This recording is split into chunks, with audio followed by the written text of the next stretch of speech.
Last में हमारी बात हो गई थी पॉइंट नंबर 8 तक। सो बेसिक स्ट्रक्चर डॉक्ट्रिन क्या है, पॉइंट नंबर 9 इसको कहते हैं। केशवानंद भारती केस 1973 से बेसिक स्ट्रक्चर डॉक्ट्रिन की शुरुआत होती है। और प्रिंसिपल क्या थे? पार्लियामेंट अमेंड कर सकती है कॉन्स्टिट्यूशन को, parliament can amend the constitution, but basic structure क्या है कि पार्लियामेंट डिस्ट्रॉय नहीं कर सकती। जुडिशरी डिसाइड करती है बेसिक स्ट्रक्चर क्या है, कि बेसिक स्ट्रक्चर है क्या कॉन्स्टिट्यूशन का। डिसाइड करने वाला कौन होगा? जुडिशरी। सो जुडिशरी डिसाइड करेगी what is the basic structure of the constitution. क्या है फिर बेसिक स्ट्रक्चर? तो कॉन्स्टिट्यूशन में डिफाइंड नहीं है, एक डेफिनेशन नहीं है कि बेसिक स्ट्रक्चर ये है। तो जुडिशियल इंटरप्रिटेशन जो होते रहते हैं उसके साथ साथ इवोल्व होता रहता है कंसेप्ट कि ये बेसिक स्ट्रक्चर है कॉन्स्टिट्यूशन का। लेकिन जैसे कि अपने को जनरली बात करनी है तो इसमें क्या होता है, supremacy of the constitution basic structure में, कि कॉन्स्टिट्यूशन सुप्रीम, कि जो पावर ड्राइव करते हैं तीन ऑर्गन्स, LEG, लेजिस्लेचर, एग्जीक्यूटिव और जुडिशरी, ये कॉन्स्टिट्यूशन से ही करते हैं मतलब। तो constitution is the supreme, constitution is the supreme law of the land, rule of the law. बात हुई थी हमारी स्टार्टिंग की क्लासेस में। Separation of powers, federalism, judicial review, secularism, democracy और फ्री एंड फेयर इलेक्शंस। तो ये कुछ बातें हैं जो बेसिक स्ट्रक्चर डॉक्ट्रिन में आती है, कि ये बेसिक स्ट्रक्चर है, ये कोर प्रिंसिपल्स है जिनके नींव पे हमारा कॉन्स्टिट्यूशन बना हुआ है। सो इम्पोर्टेंस क्या है इससे? रिजिडिटी और फ्लेक्सिबिलिटी का एक बैलेंस बन जाता है बेसिक स्ट्रक्चर डॉक्ट्रिन से।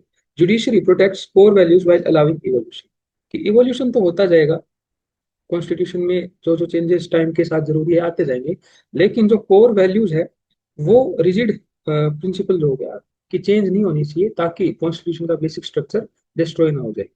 So judicial contribution, next topic, judiciary has informally shaped constitution through 50% cap on reservations। कि जुडिशरी ने क्या क्या कंट्रीब्यूशन दिया है? तो judiciary has informally saved constitution. Informally constitution को क्या सेव दी है जुडिशरी ने? जैसे बात करें 50% कैप ऑन रिजर्वेशन, रिजर्वेशन के लिए 50% कैप दिए, 50% प्रोविजन दिया है रिजर्वेशन का। क्रीमी लेयर का कंसेप्ट कॉन्स्टिट्यूशन ने दिया, सॉरी, क्रीमी लेयर का कंसेप्ट जुडिशरी ने दिया है, जो creamy layer non creamy layer की बात करते हैं। और आर्टिकल 21 का जो मीनिंग है राइट टू लाइफ, उसको एक्सपेंड किसने किया है? कॉन्स्टिट्यूशन ने किया है। राइट टू एजुकेशन की बात किसने की है? जुडिशरी ने की है। सो आर्टिकल 21 को एक्सपेंड किया है जुडिशियरी ने, राइट टू एजुकेशन को एक्सपेंड किया है जुडिशियरी ने, माइनॉरिटी राइट्स के ऊपर जुडिशियरी ने मतलब इंक्लूजन की है, बात की है। और जुडिशियल रिव्यू किसने बात की है? जुडिशियरी ने। सो ये सारी बातें हैं, जैसे 50% cap on reservation, creamy layer concept, expanded meaning of article 21 which is right to life, right to education, minority rights, judicial review. ये सारे एक उदाहरण है, एग्जाम्पल है एक लिविंग कॉन्स्टिट्यूशन की। Review of constitution 2000। So commission हुआ था जस्टिस वेंकटचैलिया के द्वारा, हेड किया गया था ये। सो पॉलिटिकल अपोजिशन फेस करता है ये जो कमीशन होता है। हालांकि बेसिक स्ट्रक्चर को तो चैलेंज नहीं करता ये जो कमीशन होता है, बट जो कुछ और बातें की थी कमीशन ने, लेकिन जो बेसिक स्ट्रक्चर डॉक्ट्रिन थी उसको एक्सेप्ट किया था इस कमीशन ने। So national commission to review the working of the constitution, और वेंकटचैलिया कमीशन, ये 11 मेंबर बॉडी थी, एनडीए गवर्नमेंट ने अपॉइंट की थी 22 फरवरी 2000 को। और जो former chief justice M N Venkatachaliah थे, उन्होंने क्या है कि 2002 में एक रिपोर्ट सबमिट की, 2000 रिविजन किए, जिसमें 58 कॉन्स्टिट्यूशनल अमेंडमेंट्स के ऊपर ये रिपोर्ट थी। तो किस लिए किया गया था? गवर्नेंस को इम्प्रूव करने के लिए, और साथ साथ गवर्नेंस को इम्प्रूव करना है लेकिन बेसिक स्ट्रक्चर को मेंटेन करके चलना। पर्पज क्या था?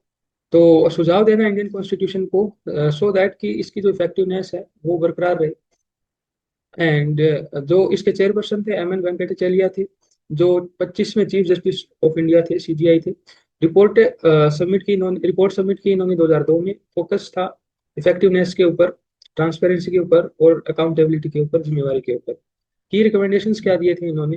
जैसे कि इलेक्टोरल रिफॉर्म की बात की, तो इन्होंने सजेशन दिया कि जो पॉलिटिकल पार्टीज का प्रोलिफरेशन है उसको रेस्ट्रिक्ट किया जाए।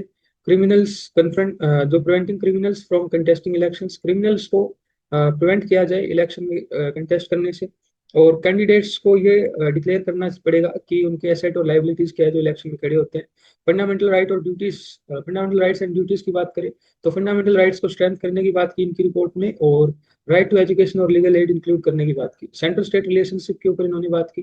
तो इन्होंने आर्टिकल 263 इंडिया स्टेट काउंसिल, तो इसके ऊपर क्या है कि इसका बढ़िया बेहतरीन यूज किया जाए, एक रिपोर्ट सबमिट की।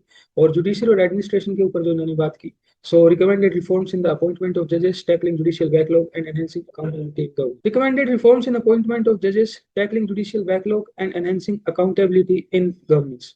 सो जुडिशरी एंड एडमिनिस्ट्रेटिव रिफॉर्म जो की है, तो अब जजेस की जो अपॉइंटमेंट है उसमें रिफॉर्म्स का रिकमेंडेशन दिया गया। टैकलिंग जुडिशियल बैकलॉग, जुडिशियल जो बैकलॉग बन जाते हैं उनको कैसे टैकल करना है उसके ऊपर बात की गई। और अकाउंटेबिलिटी जो गवर्नेंस में कैसे किसी को कितनी जिम्मेवारी बनती है, कितना कोई अकाउंटेबल है, वो एनहेंस करने की कोशिश की गई थी इस कमीशन से। So next topic, constitution as a living document. Meaning क्या है? रिस्पॉन्स टू चेंजिंग सर्कमस्टांसेस, जो सर्कमस्टांसेस है जिनसे बदलाव आ रहे हैं उनको चेंज करना। तो constitution as a living document, meaning क्या है? जो सर्कमस्टांसेस बदल रहे हैं समय के साथ में, जो सोसाइटी इवॉल्व हो रही है, तो रिस्पॉन्ड करना वैसा ही प्रोपोर्शनेटली। और अमेंडमेंट्स के थ्रू इवॉल्व होता है हमारा constitution, and it evolves through judicial interpretation. और जुडिशियल इंटरप्रिटेशन से इवॉल्व हो रहा है हमारा कॉन्स्टिट्यूशन। एंड पॉलिटिकल क्राइसिस है तो वो भी मतलब कि सर्वाइव करता है हमारा कॉन्स्टिट्यूशन। ये सारी बातें हैं जिसके कारण हम कॉन्स्टिट्यूशन को एक लिविंग डॉक्यूमेंट की तरह बोल रहे हैं। सो कोर स्ट्रेंथ क्या है हमारे कॉन्स्टिट्यूशन के? डेमोक्रेटिक लेजिटिमेसी, कि डेमोक्रेसी में एक लेजिटिमेसी माने कॉन्स्टिट्यूशन की, तो इससे सुप्रीम लॉ तो कोई है ही नहीं, सबसे ऊपर यही है। So it is the most powerful document जो हमारे गवर्नमेंट के पास में, हमारे सिटीजन्स के पास में है। सो डेमोक्रेटिक लेजिटिमेसी है कॉन्स्टिट्यूशन को। इंस्टीट्यूशनल बैलेंस बनाता है कॉन्स्टिट्यूशन। पॉलिटिकल मेच्योरिटी लेके आता है कॉन्स्टिट्यूशन। और कॉन्स्टिट्यूशनल वैल्यूज को रिस्पेक्ट देता है हमारा कॉन्स्टिट्यूशन। और स्पिरिट ओवर मेयर टेक्स्ट, कि कुछ लिख देना कॉन्स्टिट्यूशन में एक बात है, और उसको लागू करना, इम्प्लीमेंट करना, वो स्पिरिट ऑफ द कॉन्स्टिट्यूशन है जो जुडिशरी एक्सरसाइज करती है। Letter versus spirit, so judiciary emphasized spirit of constitution is greater than literal text.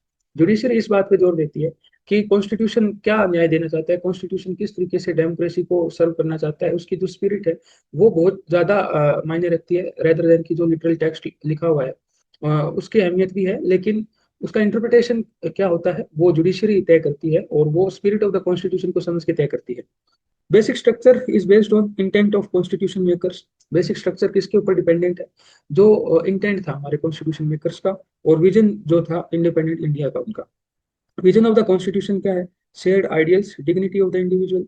बहुत से जो आइडियल्स है जो हम सभी शेयर करते हैं, तो डिग्निटी ऑफ द इंडिविजुअल, सबका क्या है कि स्वाभिमान जो है वो क्या है, सबका बरकरार रहे। सोशल एंड इकोनॉमिक इक्वलिटी के ऊपर फोकस है, एंड फ्रीडम के ऊपर फोकस है, नेशनल यूनिटी के ऊपर फोकस है, and well being of all. The vision keeps constitution respected. और ये जो विजन है हमारा कॉन्स्टिट्यूशन, कॉन्स्टिट्यूशनल जो विजन हमारे फोर फादर्स का था, कॉन्स्टिट्यूशनल विजन जो हमारे फोर फादर्स का था, और जो कॉन्स्टिट्यूशनल विजन हमारा था, कि हमने भी तो यही बात बोली थी प्रेम्बल में जब कॉन्स्टिट्यूशन लागू हुआ था, कि we the people of India having solemnly resolved to give us this constitution. तो सबके लिए कॉन्स्टिट्यूशन बराबर बात कर रहे हैं। सो हमारा विजन था कुछ हमारे डेमोक्रेटिक डेमोक्रेटिक आइडियाज, वैल्यूज जो हम एम्बेड कर रहे थे कॉन्स्टिट्यूशन में। सो हम सबका जो विजन है उसकी रिस्पेक्ट करता है constitution. Parliament versus judiciary conflict, parliament claims supremacy elected body. कई बार जो तनाव होता है, कंफ्लिक्ट होता है पार्लियामेंट और जुडिशरी के बीच में। सो पार्लियामेंट सुप्रीमेसी क्लेम करती है बहुत बार, क्योंकि वो लॉजिक देते हैं कि we are elected body. Judiciary protects constitutional limits, तो ऐसे केसेस में जब तनाव हो गए तो judiciary is the interpreter of the constitution. So जो बेसिक कॉन्स्टिट्यूशनल वैल्यूज है, तो कॉन्स्टिट्यूशन ने जो लिमिट्स लगा रखी होती है पार्लियामेंट के ऊपर, उसको क्या है कि उसको प्रोटेक्शन देती है, उसको प्रोटेक्ट करता है हमारा जुडिशरी, हमारी जुडिशरी। सो जुडिशरी कॉन्स्टिट्यूशनल लिमिट्स क्या है कि उनको प्रोटेक्ट करती है, कि जैसे जो भी है, स्टेट है, एक संघ है, या फिर एक पार्लियामेंट है, तो पार्लियामेंट की भी कुछ लिमिट्स है। और वो लिमिट कौन तय कर रहा है? कॉन्स्टिट्यूशन। वो लिमिट्स इसलिए लगाई गई है कि पार्लियामेंट आर्बिट्ररी पावर एक्सरसाइज ना करे, और फंडामेंटल राइट्स जो है, फ्रीडम जो है इंडिविजुअल्स की, उसको वायलेट ना करे। रेजोल्यूशन इससे मतलब कि फिर जैसे कि क्या अपने जुडिशरी ने एक रेजुलेशन दिया कि बेसिक स्ट्रक्चर डॉक्ट्रिन जैसे सामने आती है, कि एक बेसिक स्ट्रक्चर है कॉन्स्टिट्यूशन का, वो डिस्ट्रॉय किया नहीं, एक बेसिक स्ट्रक्चर है कॉन्स्टिट्यूशन का, उसको डिस्ट्रॉय नहीं किया जा सकता। क्या बैलेंस करता है हमारा जो जुडिशरी हमारी बैलेंस करती है? Democracy plus rule of the law. तो डेमोक्रेसी ठीक है, बरकरार रहे, और डेमोक्रेसी में भी कुछ गड़बड़ ना हो जाए, कोई आर्बिट्ररी अपनी पावर का मिसयूज ना करे, जो रूल ऑफ द लॉ है वो चलता रहे साथ साथ। रूल ऑफ द लॉ जैसे कि जो कॉन्स्टिट्यूशन से डिराइव हुआ है, कॉन्स्टिट्यूशन के बेसिक स्ट्रक्चर का एक अंश है, हिस्सा है रूल ऑफ लॉ। तो democracy plus rule of law को बैलेंस करता है जो जुडिशरी का इंटरप्रिटेशन है। Now conclusion, Indian constitution is not static, हमारा कॉन्स्टिट्यूशन स्टैटिक नहीं है, इजीली चेंजेबल नहीं है, और वल्नरेबल नहीं है आर्बिट्ररी पावर के साथ में, कि कोई अपनी आर्बिट्ररी पावर एक्सरसाइज करे और हमारे कॉन्स्टिट्यूशन को खतरा हो जाए, ऐसा नहीं है। और आउटडेटेड डॉक्यूमेंट नहीं है, एक इवॉल्विंग लिविंग डॉक्यूमेंट है।